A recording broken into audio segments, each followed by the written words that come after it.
So it's Jean Lloyd from Inkish this morning, and I have got the wonderful Sacha here from OneVision Software. And welcome, Sacha. Thank you so much, Nice for to having see me. you again. Thank you, Tunisia. Great to see you. Sacha, tell us a bit more about OneVision and what they're about, because So it's good to be back at the Hunkeler Innovationdays. Always a pleasure to be here and to see how big it's actually getting and how many quality customers we get and engagements we have here. So OneVision, we are actually a software house. So we enable this interconnectivity, the open infrastructure of actually having a completely agnostic architecture from hardware to software and being able to be a middleware that connects the dots. So really from the start of getting the jobs in to actually having them print, finishing and logistics ready, we take the whole process in and enable the customer to automate. So that's what OneVision does in a very, very short pitch.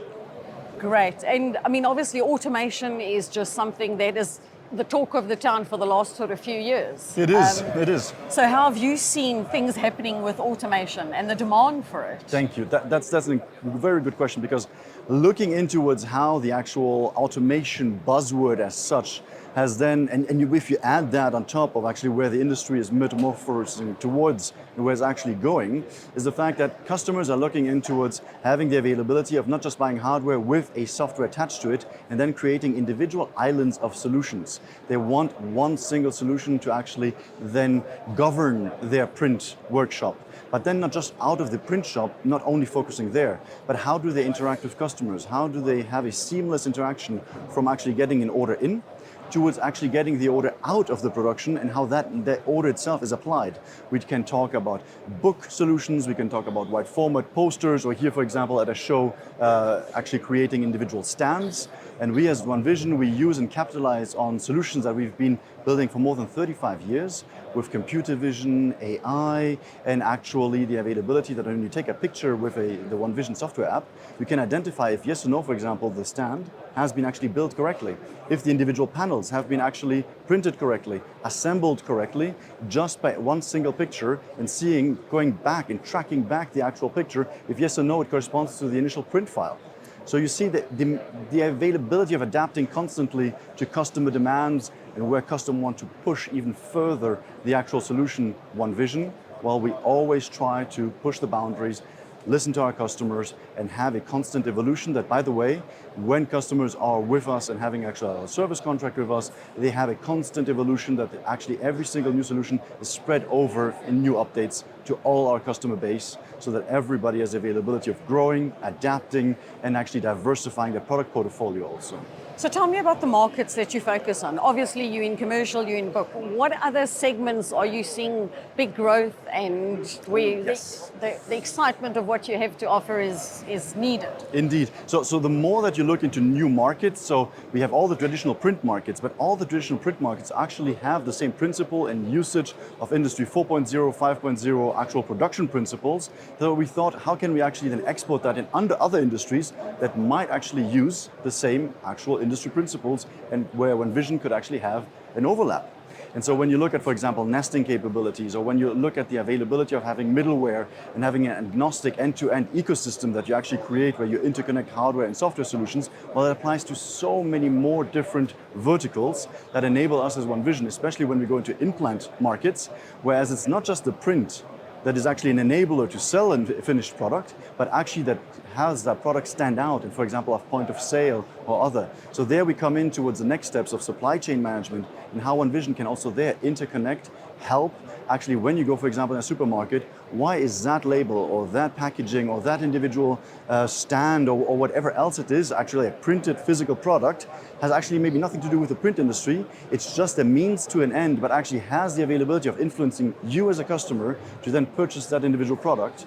But then backtracking how that actual product has been conceptualized, how it's actually been designed to actually being produced, and then actually put up into the individual point of sale, that's where OneVision helps out. So you've got a product that basically covers the whole food chain. Absolutely. And there's solutions in all the different areas of the offering as such, but in the entire food chain. The entire food chain, the entire value chain is being covered there, and really trying to have that end-to-end ecosystem actually available. So everybody talks about it, but the moment that you put into it not a neutral solution, but something that comes from an either print vendor or actually a finishing vendor as an actual software solution, you already have that neutrality that is gone. So it's really difficult to have that. So you cannot play Switzerland if you are actually not being neutral in that perspective. So OneVision tries to really encompass the neutrality, the availability of being an open infrastructure, an open architecture that interconnects with both hardware and software solutions. How's the show been for you so far? Incredible. We've been amazed by how many people not only talk about automation, but actually need automation, are ready to invest into automation, and are actually understanding how to leverage the availability of interconnecting and automating the individual workflow solutions. So it was just a buzzword, but it's obviously moved from that to I have to automate and I have to do it soon. Absolutely. The adoption rate is there now. People understand how to do it. They have a conceptual idea of how to actually turn it around in the individual production part. And you also have the availability that customers understand, if I were to do this, I actually finally understand how I can scale my actual operation, how I can grow my operation, and maybe how I can look into new products, because now I've freed up time with tedious, manual, repetitive tasks that actually OneVision can take over, and not having actually me always focusing on that and having to manually intervene in the entire process from an actual intangible process and service towards an actual tangible production part of it that we as OneVision can then automate. So all these different things enable our customers to grow and continuously look into new markets, adapt themselves, and have the availability that they do the fun things, the creative things, the fact that actually listening to customers saying, oh no, we don't do that because that would be so complicated. Well, actually no, if you use OneVision, then the complication part is taken out of the equation. You're taking away the pain points of the client. Absolutely. We listen to the pain points, we try to solve these pain points, and we really try to be in constant evolution. So never saying no to a customer, because the idea really is that the customer is not only flexible in the way that you use it, that you configure it, but that the modularity of the individual modules that are in the software enable the customer to always push the boundaries further. So whatever they want to do and however it looks, or even looking into its compliance opportunities, so EU directives or things like that, how can we adapt to those before even they actually happen? So these are the kind of things that you have to be in constant evolution, listening to your customers and adapting your software to be able, yes. So you can develop unique solutions for a customer based on certain changes or something different. You've got the basics in place, but what does he need or what does she need that you can then adapt to that? Absolutely, but we always work on best business practices.